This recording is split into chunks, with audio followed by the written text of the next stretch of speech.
বাংলার বুকে যত মাওলানা যত মুয়াদ্দিস আছে শতকরা 95 জন ওয়াজ করতে গেলে সনাতন ধর্মে নিন্দামন্দ বলা হয়। এরপর থেকে একটা সনাতন ধর্ম সম্বন্ধে বিদ্রুপ আলোচনা করলে সনাতনী আর বসে থাকবে না। যদি 3 দিনের মধ্যে এই মেয়েকে উদ্ধার না করতে পারে বুঝবো সনাতনীদের জন্য এই বাংলার প্রশাসন কাপুরুষ হয়ে গেছে। আর বাংলার মাটি থেকে একজন হরিজনকে বাস্তবিক হারা করলে বাংলার সনাতনী আর বসে থাকবে না। শুনি সনাতনী জাগরণ মঞ্চের আয়োজিত দূর দূরান্ত থেকে সারা বাংলাদেশের ভক্ত ভক্তিমতী মা ও বাবারা আমার সর্বপ্রথম সবার আত্মীয় চরণে আমি দণ্ডবাদ জানাচ্ছি।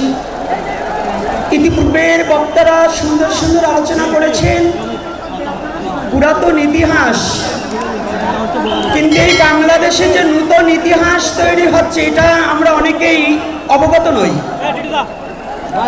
নূতন ইতিহাসটা কি?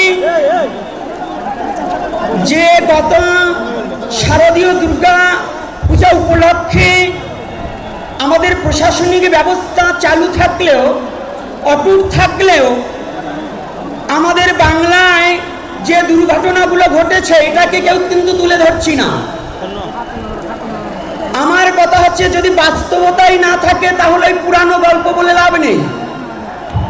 বাস্তবকে নিয়ে আমরা বাঁচতে চাই।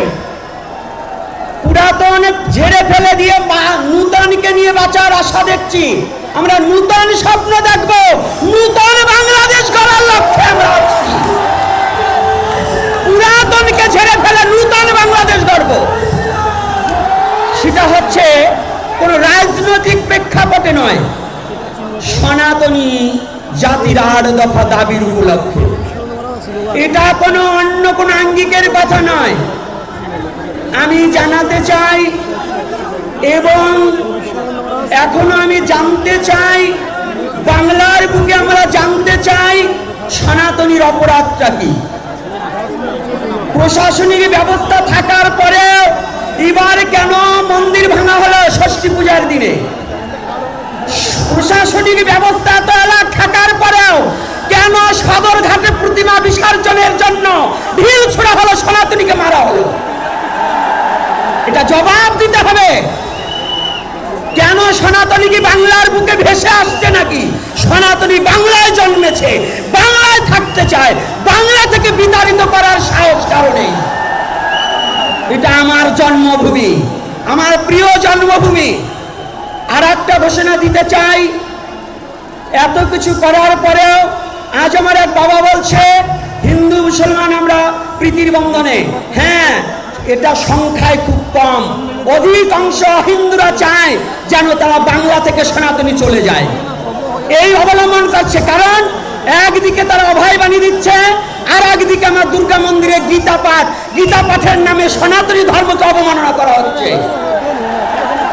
গীতার শ্লোককে বিকৃত ভাষায় ব্যবহার করা হচ্ছে। এটা কেন সনাতন ধর্মের প্রাণের গ্রন্থ শ্রীমদ্ ভগবদ গীতাকে কেন টুপি পরে কেন সেটাকে বিকৃত করা হলো? এটা জবাবদিহিতা করতে হবে। আমরা তো কোনো ধর্মে বিকৃত করি নাই।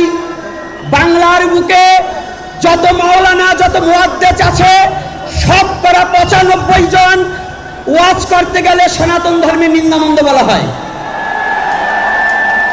আমি বাংলাদেশি প্রশাসন এবং বাংলাদেশ বর্তমান সরকারকে আমি জানাতে চাই, এরপর থেকে একটা সনাতন ধর্ম সম্বন্ধে বিদ্রুপ আলোচনা করলে সনাতনী আর বসে থাকবে না।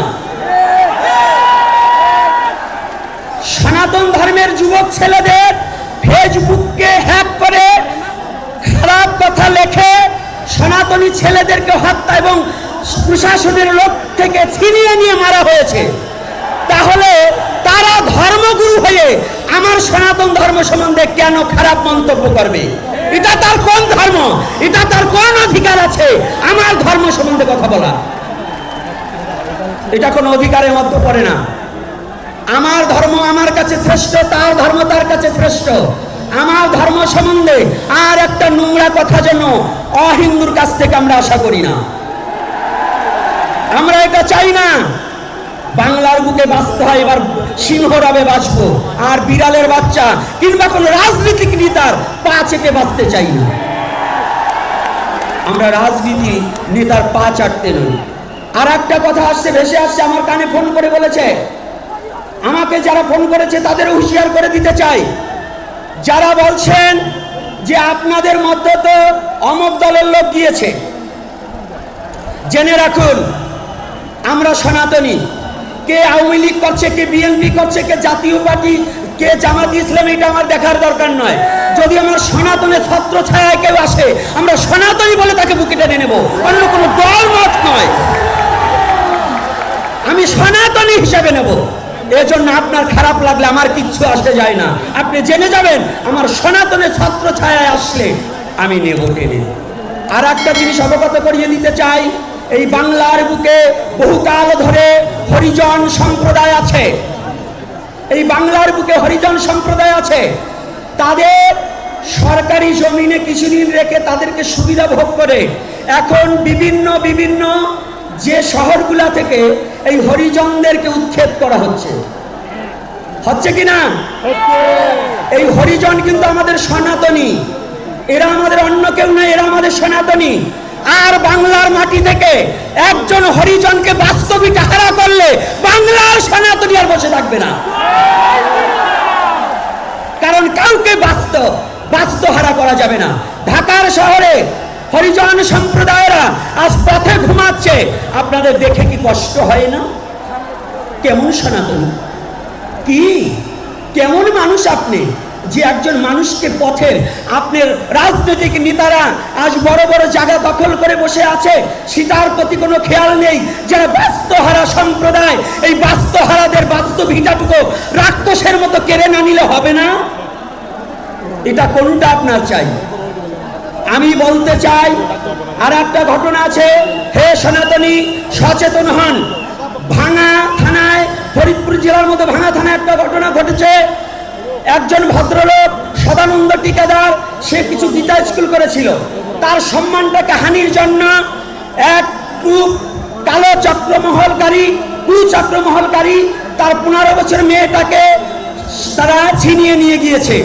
আজকে 25 দিন হয়, সে মেয়েটার কোনো আজও প্রশাসন খুঁজে বের করতে পারছে না। আমি জানতে চাই বাংলার প্রশাসন কি এত বড় কাপুরুষ হয়ে গেল, একটা মেয়েকে উদ্ধার করতে পারে না? যদি 3 দিনের মধ্যে এই মেয়েকে উদ্ধার না করতে পারে, বুঝবো সনাতনীদের জন্য এই বাংলার প্রশাসন কাপুরুষ হয়ে গেছে। তাহলে বুঝবো সনাতনীদের জন্য প্রশাসন কোনো কাজ করে না। 25 দিন একটা মেয়ে কি করে গুম হয়ে থাকতে পারে, তাকে কি করে আমরা খুঁজে না পেয়ে পারতে পারি?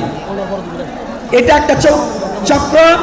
সনাতনী আমাদের মা বোনদেরকে ধর্মান্তরিত করার জন্য লাভ জিহাদে ফাঁদে ফেলে এগুলো করছে।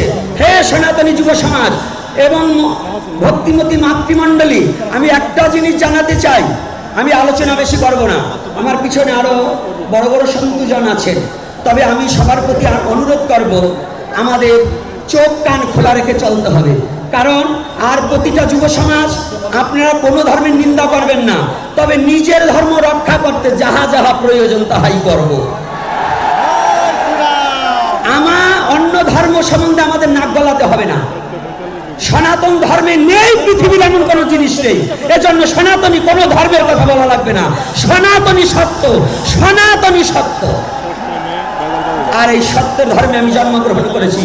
এজন্য জানিয়ে রাখতে চাই, আজকে যত সাধু সন্ত এসেছেন এবং যারা আসতে বাকি আছেন, যতদিন পর্যন্ত আমাদের 8 দফা দাবি, বর্তমান সরকারও তার আর কোনো ইলেকশনে নির্বাচিত সরকারই আসুক না কেন, যতদিন পর্যন্ত সনাতনের 8 দফা দাবি না মানবে, ততদিন আর ঘরে ফিরে যাব না। প্রয়োজন বোধে 15 দিনের শিশুকে নিয়ে রাজপথে নামবো, সারা বিশ্ব জেনে যাক বাংলায় সনাতনীদের প্রতি কত অবহেলা হচ্ছে। সারা বিশ্বকে জানিয়ে দেবো, সারা পৃথিবীকে জেনে যাক যে বাংলাদেশে সনাতনীর সম্পত্তি কিছু কুচক্রমহল রাক্ষসেরা দখল করে বসে আছে।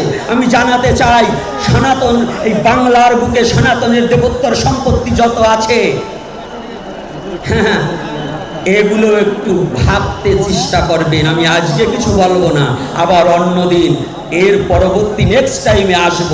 কিন্তু আমি যদি মরে যাই, আমাকে হুমকি দেওয়া হয়েছে, আমি যদি মরেও যাই, আজ আমার শান্তি হাজার গোপীনাথ আজ এই লালদিঘির ময়দানে দেখতে পাচ্ছি। এটাই আমার শান্তি, আর কিছু চাই না।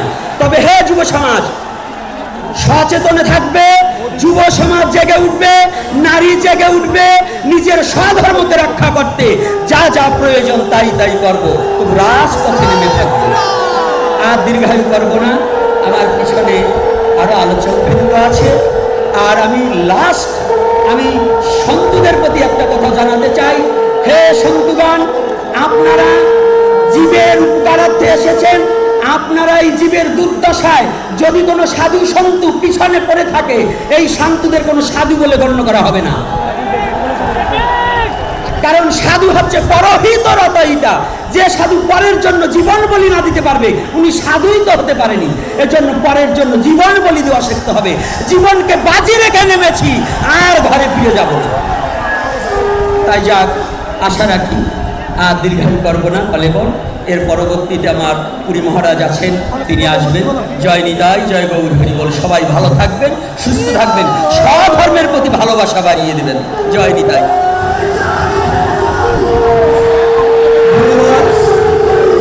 গোপীনাথ মহারাজকে হরে কৃষ্ণ। আমাদের আর তিনজন মহারাজ বক্তব্য দেবেন। প্রথমে চিন্ময় প্রভু, এরপর শ্রীমৎ স্বামী রবীন্দ্রানন্দ পুরী মহারাজ, সবশেষে শ্রীমৎ স্বামী তমরানন্দগিরি মহারাজ।